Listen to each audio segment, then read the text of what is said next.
Hello everybody, good evening or day, whatever time you're looking at this. I'm Rozalie Kasparova, I'm an architect and urbanist, and I'm part of the committee of the Olověný Dušan this year, 2021. And it was really my pleasure to evaluate all your projects and go through them, and I really realized how is it really tough to be a student and do everything on your own. Because in the professional world you have teams working on assignments like you've been working on, and I decided to do this presentation based on the overall topic, but also to focus on the information I would have to like to know years ago when I was still at school, and I would have found them useful. So I hope you will be a little bit smarter after this presentation. It will be useful for you. Let's start. I named my project or the presentation Designing Projects Without Borders, because it showed that borders are actually a really big topic in all projects we've seen, and everybody handles them differently. And I'd like to start a little bit with what actually is the borders of the project, and should there be any. We are now currently at IPR designing, the architects design for us the gardens of the public space around the buildings. I guess you know the plot, and this is basically the plot we are owning, IPR, and we are looking forward to design that. But is that really the borders? Because of course the borders have holes in them. There are the entrances, which everybody understands is also very important within your site. You have in your power to change, in your ownership and assignment. The entrances are important, but when you start thinking about what's who uses the entrances and where the people come from to the entrances, you actually need to scale down a little bit, out a little bit, and see that there's very different part of the city you need to actually also focus on, not just the plot you've been assigned. Firstly, of course, you realize you need to work with the Emmausy Kláštere and the monastery around and their premises, because they're very really connected. It actually looks just like one site, even though it's two owners. And then the very big importance is the hospital, which is a lot of people coming in and out, and they can use the public gardens around IPR as well. So these are the basic tools which would expand the borders a little bit more. But then you need to focus where are actually the people coming from, even to the monastery or hospital, and they use the public transportation. And around Charles Square and Palackého náměstí there are big hubs of transportation. So there are really people coming from all directions, but mostly from these two. And so this is all of a sudden the borders that you need to take into consideration when you're designing such a small plot as the gardens of IPR. You need to really make it bigger. And then, of course, what comes very importantly is the green infrastructure. What's the green infrastructure around, and what are the green areas around the city, around the plot that we should relate to? It's of course the Charles Square, the Zítkovy sady, Botanická zahrada, and other smaller ones. And as we are also like a green center of this small neighborhood, you need to take into consideration the green areas and how to connect to them, which makes your focus area even bigger. And then and that's a lot of times forgotten. There's a river. It seems far from the map I had at the beginning, but if you zoom out like this, you see the river is actually just 1 minute from IPR and from the gardens, and there's important view from the gardens to the river. So the river definitely needs to be taken into consideration as well, and how it behaves and what kind of features and what kind of amenities and actions it enhances and creates. So then you're already at the other side of the river. So this would be like the focus area. But then when you actually really want to take the green infrastructure seriously enough, you need to realize that you're in the neighborhood called Vinohrady Výtoň, Praha 2, and you need to take into consideration much bigger scale in the strategic side of the proposal. And that's only the physical and built environment and build borders or physical borders, as you can call it. But then, what are the social borders? What are the environmental borders? The economic borders? There are so many aspects you need to take into consideration when designing a building or a public space or a new neighborhood.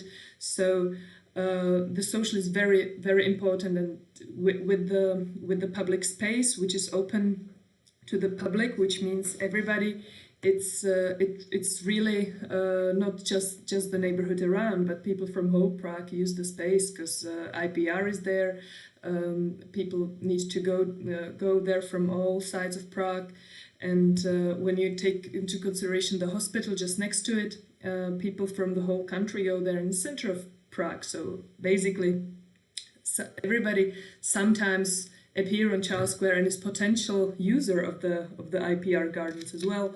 And of course, camp and just overall Prague is so attractive that you can actually say that the users can be really from all over the world, from all social groups, and that's the borders of the public space users. There are none.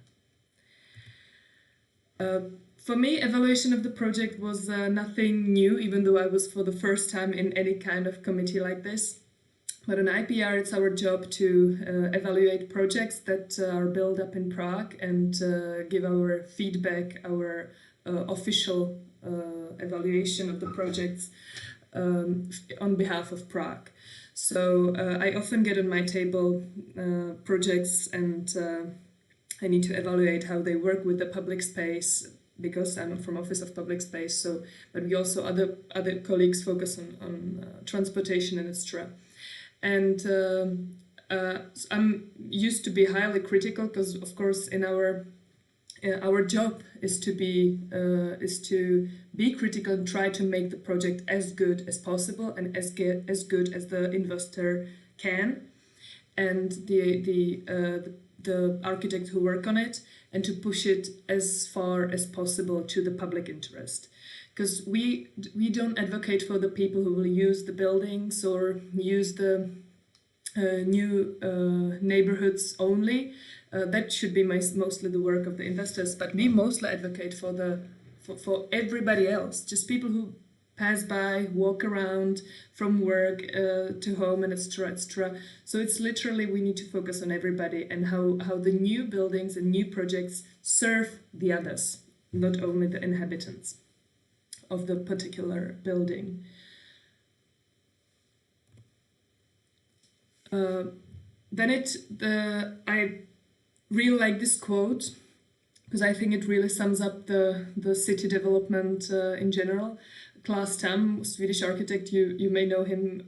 He was an urbanist and architect of the BO1 Västra Hamnen in Malmö. In the 90s, there was a competition for the new urban pattern at the harbor. And who's been to Malmö knows it very well. There's where the turning torso, the skyscraper is. And the neighborhood, urban-wise, is really very good. And it could have been even better if it was according to Claes Tam, but of course some compromises needed to be made. But he said when we had a lecture with him there in Sweden that it doesn't matter if the building is ugly, if it isn't too big. And that's how I also approach the evaluation of all your projects and of projects in general as a part of the authority. of the like city authority, we don't care how the building looks like because we have no means to adjust that. We can have only opinions about that, but we really care how it treats the street, how it treats the city, if it's friendly to the environment around, and if it's sustainable in the neighborhood. Because of course we don't want in 20 years to say, oh, this building doesn't fit here anymore because it's too big, because its ground floor is closed, and we would like to have a vivid, nice boulevard, maybe here in Rozalie Kasparova as well. I think this is one of the worst streets in Prague, even though it could be so beautiful. And just you can compare the volumes of the new blocks that are facing the river and the old blocks, garden blocks around there. That's just something to think about when you go there. And when you go there as well, you probably never walk this pavement because there's nothing to see. As you can see in this picture, this is the first building of the River City, something like that it's called. River City Karlín, I think. And we really need to take into consideration that this building will be there now 100 years, and there will be nothing we can do about it to make it smarter and more livable to the street. Hence, the street is killed in this part of the city for a real long time. So we need to take into consideration, realize, and I think not that many people realize that architecture and city development is really super highly responsible business. It's not, you cannot just launch a new building, and if it doesn't really work, then you unlaunch it or you just stop producing it. That's just not how it works. And we really need to take this into our minds and be as responsible as possible, even though, of course, the business and the money stakes are very high. With architecture, with any projects you do and create, you are telling a story. You as an architect, landscape architect, city planner, whatever person in the city development story is, we are telling stories. And I was thinking how to help you tell the story well enough for others to evaluate that. Because if I'm able to evaluate your project and see and understand your project clearly from like a quick overview, then I will probably give you less notes and be less angry when the feedback, for example, from my PR comes, and it serves everybody. So telling a story is really very important. The story is the project, of course. I was thinking how this can be influenced on my side, that you can tell the story better, because I think a lot of students struggle with that, and I was thinking why there's just the results of the project. It's good, but I don't know why the building looks like this, why it's shaped like this, why the functions are like that. Really, not many of you told me the backside, the behind-the-scenes story of your proposals, and then I went to ArchDaily to look at the buildings, quite like the famous one, the good ones, like some of really good ones. Even like I consider this house quite good, and I realized why we are not showing the story as I would like to read it, because then I understand it quickly and I don't have to go through it for hours at my work. And it's because we, like architects in general, don't show it. Like we show architecture with the beautiful pictures when it's built, beautiful photos, but the plans are just not sufficient at all. I have no idea where this building is, where is the street, where is the river. It's not far from the river. Where are the buildings around? I see one building in this elevation, but otherwise it looks like it's a statue in the middle of air. And I think it's really easy to enhance these kind of drawings with few more information, and you will be so much more perceivable, and the project will be perceived so much more easy and well by people, not just authorities, but just people, public, who also actually now has a big right to vote and to talk about the upcoming projects in their neighborhoods. So I came up with some thoughts that you really should take into consideration how when you're designing your projects, and not then designing, because I think most of the designs were actually quite good, or definitely above average, and I would be happy to have them on IPR table, but the backstories were missing, and or the context was missing. And you really need to, when you're showing your project, and I know it's hard because when you have the same assignment in studio, everybody knows the context, everybody knows the town or the neighborhood or the plot, but you really need to always assume nobody knows nothing about the project and about the surroundings, and you need to tell them the story from the very beginning. Especially when you have an international jury like this year, and of course not everybody knows where Jeppe is, for example. When you want to show the context, it doesn't mean that you show everything of everything. You need to choose the topics that are relevant to your project, to your concept, to your idea, to the core of the project, but always you need to show the physical context in its entirety, because and that's what's often missing, and I'll show you on your actually projects how it can be done well. I try to choose the good examples of pictures that you delivered that handle it real well. Of course, everything can be also always improved, but if you put together all these tips I give you, in the end, I think your next projects will be full of information, full of context that everybody needs. So I put this always show section, which is the main section of this presentation, and we should start with analysis. Even though even though if it's a gap site in the center of Prague and there's not that much to analyze, you really need to show us where we are and what's around us. I would really recommend to show pictures of the site. If it's like this, when you really show where it is, it's the best, because then we can really see the character of the site you're working with.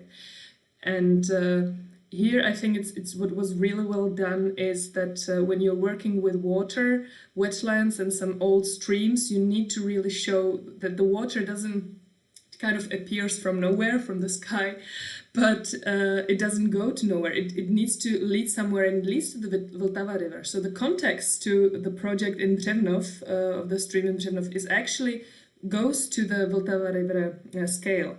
So I really like that this project showed it, and it's not about the graphics, if it's pretty or not pretty in general. It's again, it can be it's about how it's readable and what kind of information is important to your assignment.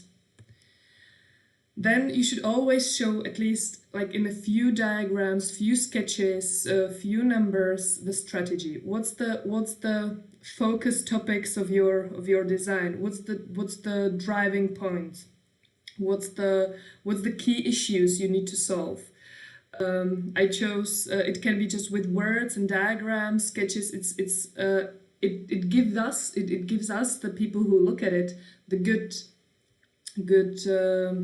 picture of what's your focus points and what's your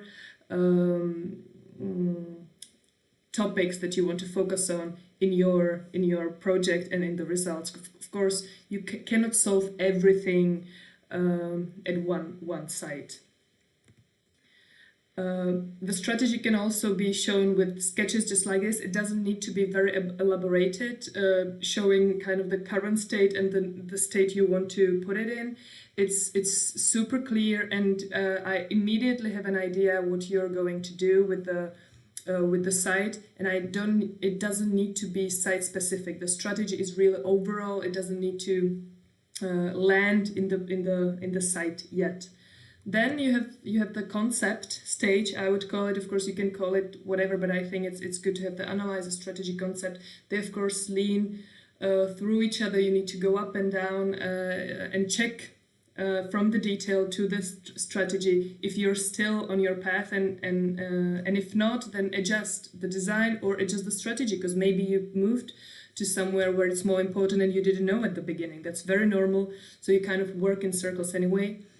the concept is then leads to actually the site and shows the principles you set up in the strategy on the site. So if you want to connect something, or how you treat the urban pattern or the barriers that are in the neighborhood or in the area, and etc.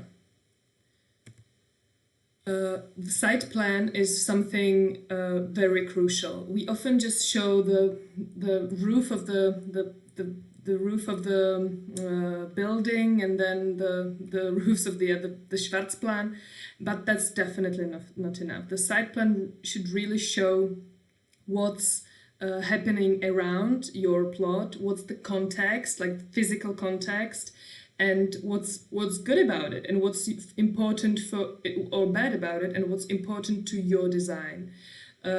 Always show contour lines. I cannot stress that enough, because it's really important that we understand how the terrain works, and it should be also visible from the plans, not just the sections. So I chose these two site plans that I think really work well. One is a little bit more detailed, but you can really see just from a glance at it that you can really see how you move around and how it connects to the current neighborhoods and current urban pattern, and what's kind of the strategy behind that, because it's very readable.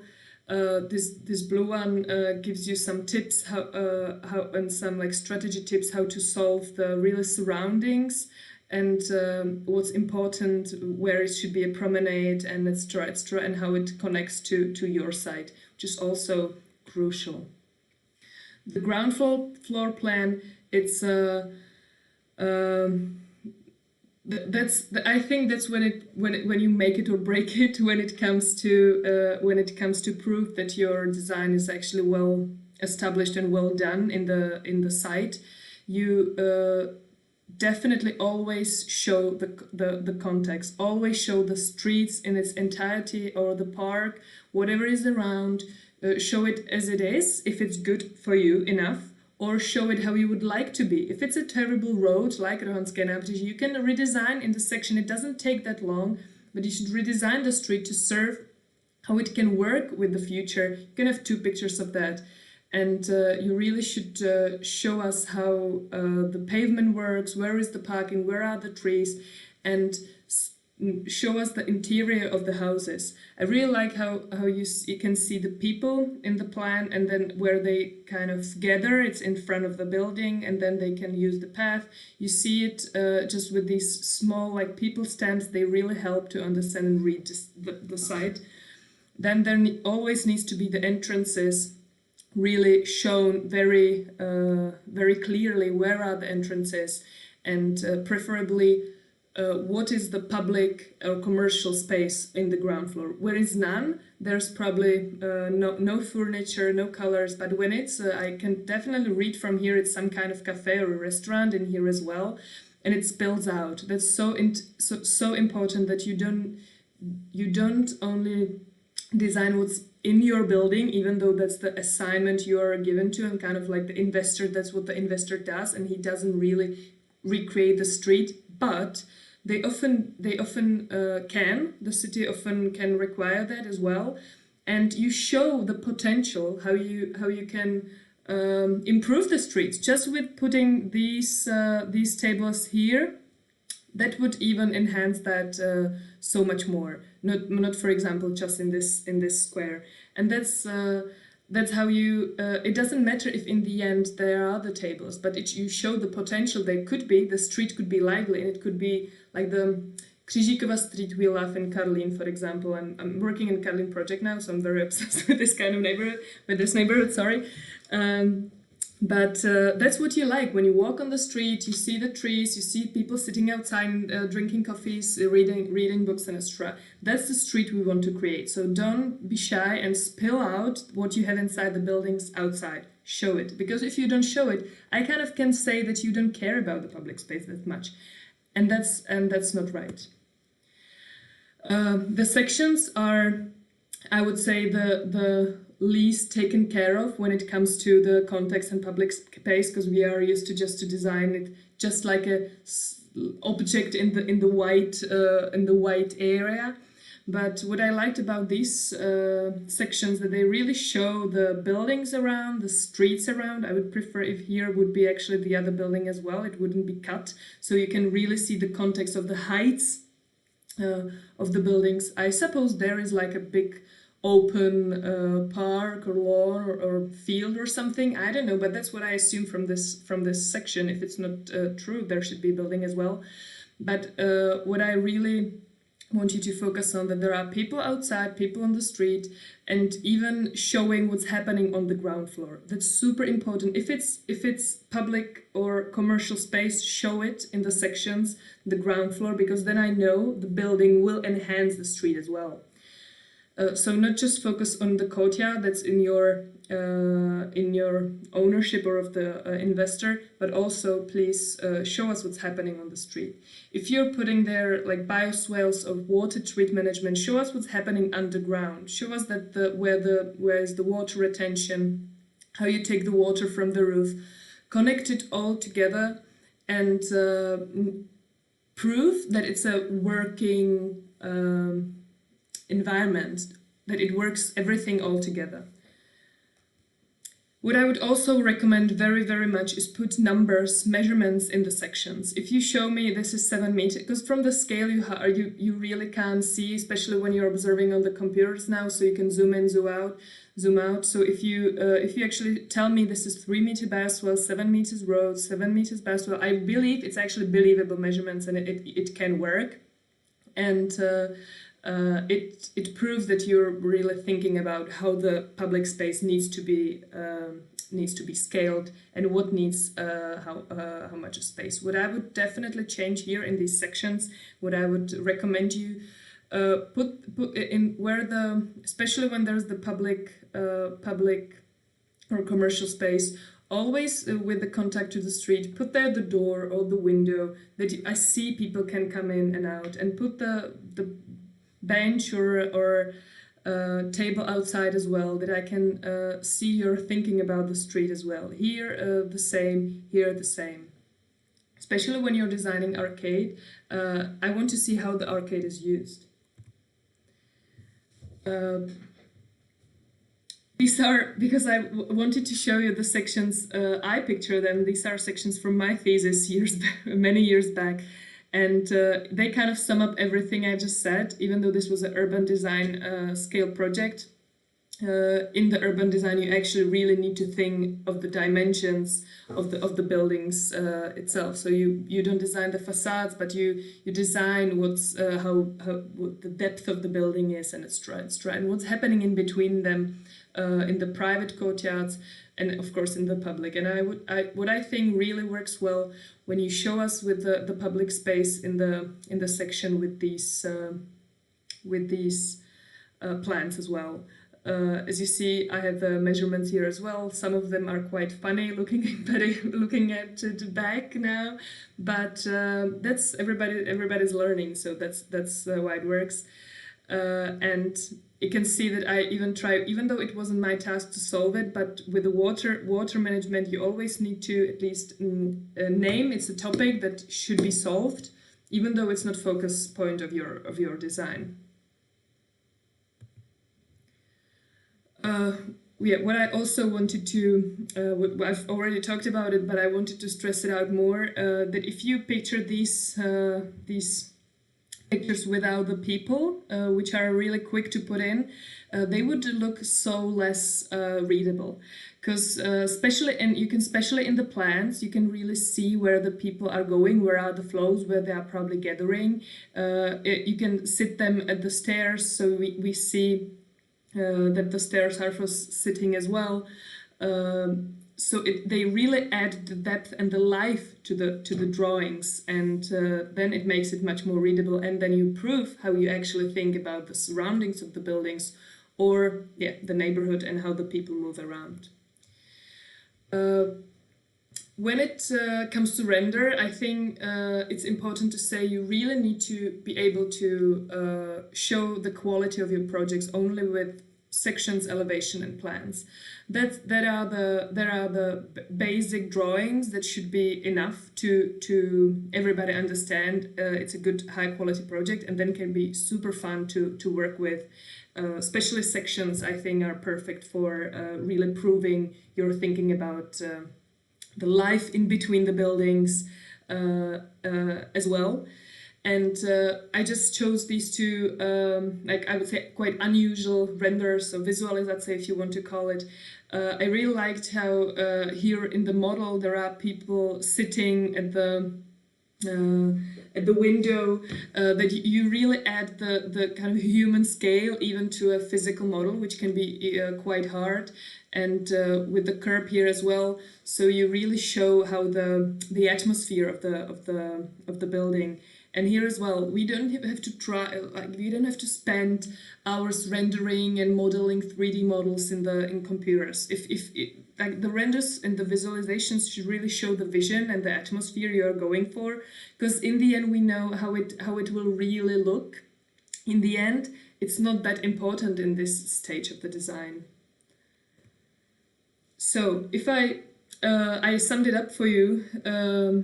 It's just like a list of things you should focus on when you're doing your projects. And I believe that next time, if you follow these few rules and you add that to your projects, because most of the projects have that in the design, they just don't show it in the graphics. So you have the lively commercial ground floor, but it doesn't show how it relates to the street. And so you can push with a few more drawings in the plans and sections. You can really push the project so much further in being understood and then being praised and actually evaluated well by the public, by the authority, by the investor, and everybody else. So if I just read it with you, tell always the story, not just the result. As I said, just with sketches, diagrams, schemes, icons, you can really use just quick handwriting, and it shows so much, and it gives us the meaning of your project and why is it there like that. Photos of the current state of the plots are really useful, especially for evaluators, like in this kind of competitions or it's cool because then most of the jury usually doesn't know, even during the year when you have presentations, we don't know the sites that well. Section and plans, you should always show them to the extent that they show the surrounding landscape and urban pattern really well. If you're working at the street, at the riverfront, definitely show the river, even though if it's not, like if you're not creating something at the riverside, even though if it's 50 meters from, if it's 20 meters, show there is a river, because river is such a huge feature in the public space or in the city. I really want to see how the project relates to it and use it. It will make it so much stronger. Always show, like with the section, if there are big cliffs or terrain changes, because then it adds so much more value to the project when we see the whole story. Show the street plans and sections really thoroughly. Put there the features, the benches, the lamps, the trees, not just few lines. Put there the surfaces, different surfaces. That the pavement has different surface than the parking, and then the in the space where the cars go, or don't. If they have the same, then the street is very different, and then the building actually connects to the street very different if it's a shared space. So it's really important to show these, and it really takes you just like a couple of more minutes in the Photoshop or AutoCAD or whatever, and it will be so much better. Always put crossings in the streets. It's usually sad for me to see that you have this great design when the entrance is, and I can see I kind of can't cross the road because there's no crossing, and I would then assume it's a shared space, but the width of the road or of the street definitely shows it's not a shared space. So crossings are really important, that you think how you connect the building or your site with the city around.